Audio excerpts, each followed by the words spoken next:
Você sabe por que a plantinha foi no hospital e não conseguiu atendimento? É que naquela hora só tinha médico de plantão. Fala pessoal, tudo bem? Eu sou o professor Luciano Kenji e você está no Cinegel. Você gosta de comédia romântica? Você é do tipo que acredita em um amor à primeira vista? Você acredita que casamentos que vieram a ser arranjados podem, na verdade, resultar em romances duradouros, verdadeiros? A história de hoje pode parecer um pouco clichê, falando de histórias de filmes, de obras literárias, mas ele vai transitar dentro de um cenário com um pano de fundo para nós refletirmos sobre a questão da problemática em todos os países do globo, sobre como se deve promover a política de saúde pública. Tá a fim de conferir esse filme e entender um pouco mais sobre esse assunto? Então vem conferir comigo!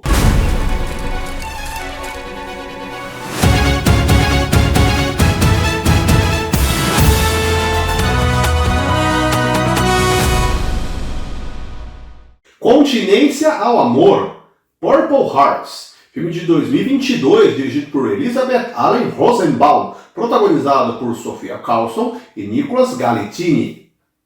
O filme conta a história de Cassie, uma jovem que trabalha como garçonete num bar e também uma das vocalistas de uma banda que se apresenta na casa. Em uma dessas noites de trabalho, o bar recebe a visita de um grupo de fuzileiros navais jovens que estão prestes a embarcar para o Iraque, com o envio desta tropa para o fronte da batalha em alguns dias. Cassie reconhece neste grupo Frank, um amigo da infância que acaba servindo de gancho para que um dos fuzileiros tentasse um flerte com Cassie.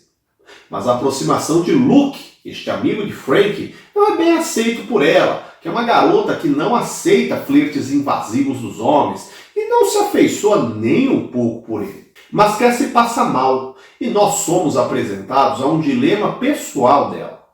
Há 6 meses, Cassie descobriu ser diabética e ela precisa de insulina para equilibrar sua glicose. Mas o seu plano de saúde tem restrições quanto ao pagamento deste tratamento. E ao ir para a farmácia, ela descobre que uma nova quantidade de insulina está negada por enquanto. E se ela quiser, a compra financiada por ela mesma é bem cara. Após discutir com sua mãe, que a flagra na farmácia nesta situação e começa a ver que a vida de Cassie está uma grande bagunça, com aluguéis atrasados, desde que começou a ter estes gastos extras com a insulina, a cantora parte para um ato desesperado. Ela sugere ao amigo Frank um casamento entre eles, para que ela possa usufruir do plano de saúde concedido pelas Forças Armadas que ela teria direito se fosse esposa dele. Mas Frank descarta a ideia, pois tem uma namorada e pretende se casar com ela. Porém, Frank faz uma outra proposta. Luke, aquele que tentou ficar com Cassie no bar, tem problemas financeiros sérios e deve $15 mil a um narcotraficante, dívida do período em que ele era um viciado e precisa então sanar esta dívida. E se o militar apresentar uma família, como por exemplo uma esposa, a sua renda financiada pelas Forças Armadas aumenta. Então, ele teria um salário maior, o que daria possibilidades de sanar logo a sua dívida. Enquanto Cassie ganharia o seu plano de saúde para comprar insulina e regular adequadamente sua diabetes. Agora, o que acontecerá com este casamento forjado, eu te convido a assistir ao filme e depois você deixa seu comentário aqui embaixo sobre o que você achou. Este vídeo é dedicado à minha aluna Letícia Mota, que indicou o filme para que eu assistisse e questionou mais de uma vez a relevância dele aqui para o canal, na verdade com outro tema. E vou resumir com 2 palavras. Parabéns! Mas, enfim, Letícia tá aqui. Eu espero que você goste, destacando de novo, que não é exatamente o tema geográfico que você sugeriu, mas eu encontrei aqui um bom gancho para tratar o filme indo para um outro viés, para outro item de assunto. O filme retrata um dilema que não se trata apenas de um pano de fundo nos Estados Unidos, pois a política de saúde para a população gera grandes discussões em escala internacional. Não é tão simples apontar tipos de sistema de saúde, pois os países têm aspectos bastante particulares, às vezes com detalhes pequenos que lhe dão certas familiaridade de certos aspectos específicos. Nós vamos padronizar estilos a partir de relatórios da OMS, a Organização Mundial da Saúde da ONU, que reconhece basicamente 4 estruturas distintas de sistemas de saúde. No Brasil, nós usamos o padrão beveridiano, batizado assim por conta do economista William Beveridge, que durante a Segunda Guerra Mundial elaborou uma proposta de como deveria se consolidar o sistema de saúde naquele período. A ideia era que todo cidadão pagasse impostos para o Estado, que ficava então responsável por pagar profissionais da área médica e custear a estrutura de saúde para atender as pessoas feridas, já que a gente está falando de um período de guerra. Sendo que quem custeia naquele momento, o sistema de saúde, utilizará ele também quando for necessário, principalmente quando chegar na fase mais idosa. Esta proposta trabalha com a ideia de se ter um sistema de saúde universal, que deve tratar as pessoas, ajudar a erradicar doenças, garantindo maior longevidade e qualidade de vida ao cidadão. Assim, o indivíduo deve ter direito a atendimento médico, a exames, tratamentos e internações, de forma que não se inacessibilize nada dentro de suas necessidades quando se falar de estrutura de saúde. No Brasil, temos o SUS, Sistema Único de Saúde, que disponibiliza estes serviços médicos por todo o país. Eu sei sim que você pode estar fazendo uma careta agora. É verdade, podemos fazer críticas sobre a qualidade, sobre a sobrecarga do serviço e muitas vezes o atendimento insuficiente em vários lugares do país. Mas os dados mostram que a sua criação em 1988 mudou sim o quadro médico do cidadão brasileiro em geral, pois os números mostram que há, primeiro, uma maior longevidade da população, segundo, há um número muito maior de pessoas atendidas, com menor difusão de doenças e outros dados que mostram que a população, a partir da criação do SUS, tem um hábito maior de estar presente ao médico. Apesar do SUS ser um exemplo de prática beveridiana, aqui há a abertura complementar para a iniciativa privada também, gerando um modelo de tipo 2, com a permissão ao setor privado como um complemento.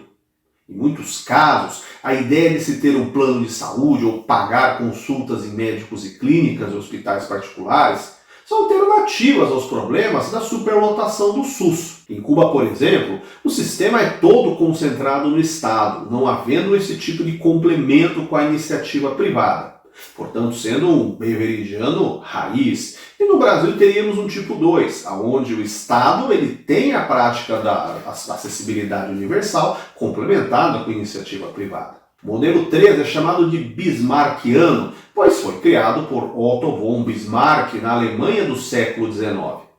Este funciona a partir do chamado seguro de saúde, onde as pessoas pagam obrigatoriamente um valor, uma espécie de caixa, como se fizéssemos uma poupança, que é gerenciada pelo Estado.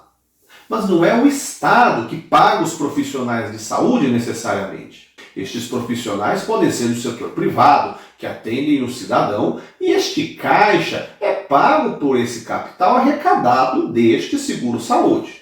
Mas veja que há uma grande diferença, pois nesse sistema não há o chamado acesso universal. Pois a ideia de chamar de seguro nos permite associar, por exemplo, um comparativo com o seguro de carro. Eu posso pagar um seguro de carro com um certo valor, que não cobre, por exemplo, quebra dos vidros ou um carro reserva em caso de batida.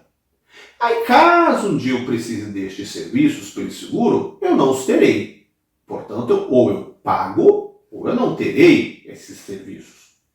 Da mesma forma, as pessoas que não têm dinheiro para pagar bons planos de seguro-saúde vão fazer os mais básicos e intermediários, o que os limita em situações mais graves que podem ser mais custosas. E aí a seguradora não libera o pagamento, e o atendimento ou o procedimento médico acabará não sendo realizado. E finalmente, como o modelo 4, temos aquele que é totalmente privado, como acontece nos Estados Unidos, que nós conhecemos um pouco através do filme. Aqui o Estado ou as estruturas de saúde, sendo elas todas privadas. E o acesso a eles se dá pelo cidadão, a partir de pagamento direto para a empresa prestadora de serviços de saúde ou através de um plano de saúde privado. No filme, vemos que Cassie não consegue acesso à insulina pelo seu plano, pela lógica do valor não contemplar a dose extra deste material, que seria essencial para ela, dentro de uma lógica de que há uma periodicidade para que ela pudesse pegar a insulina novamente. É a mesma lógica citada anteriormente.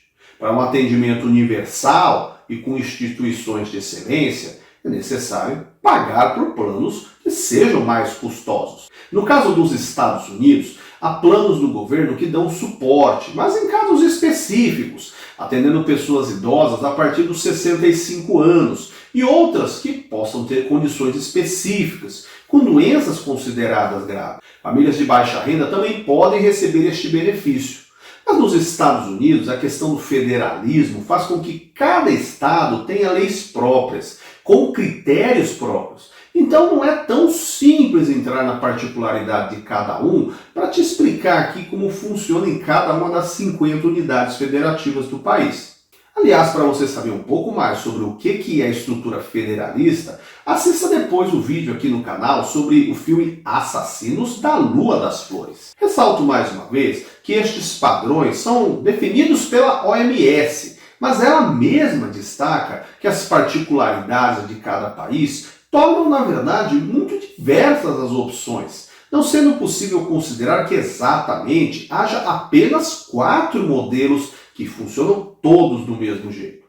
Então, caso você conheça o sistema de saúde de um país especificamente, deixe seu comentário aqui embaixo. E aí, você conhecer esse filme, o que você acha desse tema? Saiba que essa é uma reflexão, uma discussão muito complexa, porque nós sabemos que a população global está envelhecendo. E é na fase idosa que as demandas por serviços de saúde se mostram mais presentes. E afinal, o que devemos fazer com este processo de envelhecimento da população? Onde deve ser feita a conta? Onde vai ser paga? De que caixa sairá afinal? Bom, gostou do vídeo? Dá um like, deixa o seu joinha, compartilha com os amigos e deixe seu comentário aqui embaixo. A gente se vê no próximo vídeo. Até mais, tchau, tchau!